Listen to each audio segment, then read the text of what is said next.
Coming எபிசோடுக்குரிய promo release பண்ணியிருக்காங்க. வீடியோக்குள்ளே போகிறதுக்கு முன்னாடி நம்ம சேனலை சப்ஸ்கிரைப் பண்ணிவிட்டு பக்கத்தில் இருக்க லைக் பட்டனை தட்டி விட்டுருங்க. சரி வாங்க வீடியோக்குள்ளே போகலாம். ஃபஸ்ட்டு சீனில் வந்துட்டு கார்த்தி இதை பற்றிலாம் பேச வேணாம், அப்பா அதெல்லாம் ஒன்றும் இல்லைப்பா அப்படின்னு சொல்லிக்கிட்டு இருக்க.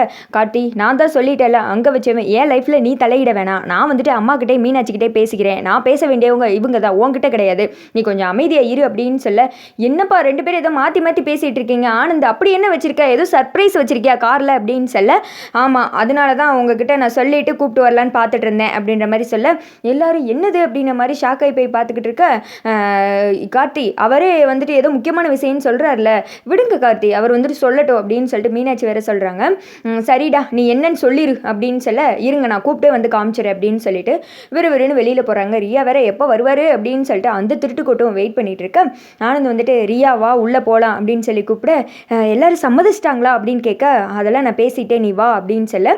அப்படியே இப்போ தான் ரெண்டு பேரும் அப்படியே புதுமண தம்பதியர்கள் ரொம்ப நாள் கழித்து கல்யாணம் பண்ணி உள்ளே போகிற மாதிரி அப்படியே மாசா கையெல்லாம் பிடிச்சிக்கிட்டு வலது காலை எடுத்து வச்சுக்கிட்டு, ஐயோ இவங்க அலப்பற தாங்க முடியலப்பா. ஆனந்த் அப்படி ரியாவை கூப்பிட்டு வரதை பார்த்ததும் எல்லாருமே ஷாக் ஆகி போயிருக்க. கார்த்திக் மட்டும் யோச்சா இப்படி பண்ணுறானே அப்படின்ற மாதிரி டென்ஷனில் நின்றுக்கிட்டு இருக்க. தீபாவேமா மீனாட்சியை பார்க்குறாங்க. மீனாட்சி வந்துட்டு பாவம் உடஞ்சே போயிட்டாங்க.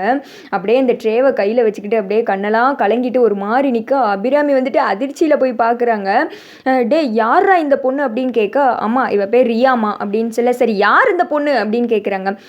என் கூட காலேஜில் படித்தாமா, நாங்கள் காலேஜ் டேஸ்லேருந்து லவ் பண்ணிகிட்டு இருக்கோம், இவளை வந்துட்டு நான் கோவிலில் வச்சு கல்யாணம் பண்ணிக்கிட்டேன் அப்படின்னு சொல்ல. பயங்கரமான ஷாக்கு.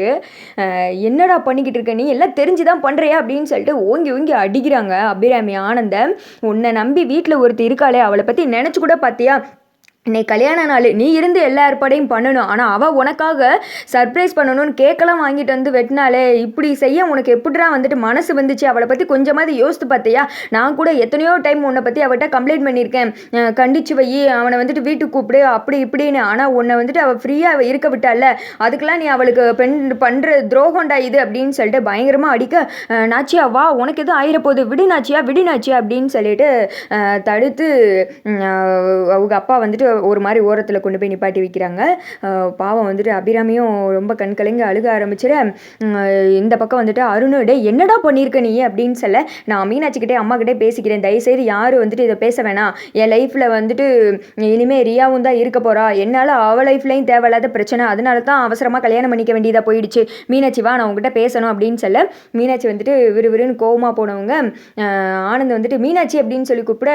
இனிமேல் உங்கள் கூட வாழ்கிறதுல ஒரு அர்த்தமே கிடையாது, என் கழுத்தில் தொங்குத இந்த தாலி இதுக்கு ஒரு யூஸுமே இல்லை, நான் இனிமேலும் உங்கள் கூட வாழ்ந்தேன்னா அதை விட அசிங்கம் வேறு எது கிடையாது, சே உங்களுக்குலாம் கொஞ்சம் கூட வெக்கமாகவே இல்லை, நீங்கள் வந்துட்டு ஒரு ஆம்பளையாக இருக்க கூட தகுதி இல்லை அப்படின்னு சொல்லிட்டு கழுத்தில் இருக்கிற தாலி எடுத்து அவுத்து ஆனந்த் மூஞ்சிலே எரிஞ்சிட்டு, இனிமேல் நான் அந்த வீட்டில் இருக்கவே மாட்டேன், உங்கள் கூட வாழ்கிறதே வேஸ்ட்டு, நான் இருக்கும்போதே அவள் கழுத்தில் நீங்கள் தாலி கட்டிட்டீங்கல்ல, என்னை பற்றி ஒரு நிமிஷம் கூட யோசித்து பார்க்கல அப்படின்னு சொல்லிட்டு விறுவிறுன்னு கோமா வெளியில் வந்துட்டு போகிறாங்க. தீபா வந்துட்டு அக்கா சொன்னால் கேளுங்கக்கா எல்லாம் சரி பண்ணிடலாங்க்கா போகாதீங்க அப்படின்னு சொல்லிட்டு ஒரு மாதிரி கெஞ்சா. அதோட பார்த்தீங்கன்னா அந்த ப்ரோமோ வந்துட்டு முடிஞ்சது. கார்த்தி வந்துட்டு யோசிச்சுட்டே இருக்காரு என்ன பண்ணலாம், ஏன்னா அபிராமி வந்து இந்த குடும்பம் பிரிஞ்சிடக்கூடாது அப்படின்னு சொல்லிட்டு ப்ராமிஸ் வாங்கியிருக்காங்கல்ல, அது வேற என்ன பண்ணலான்னு சொல்லிட்டு யோசிச்சுட்டு இருக்கிற மாதிரி தான் ப்ரோமோ முடிச்சிருக்காங்க.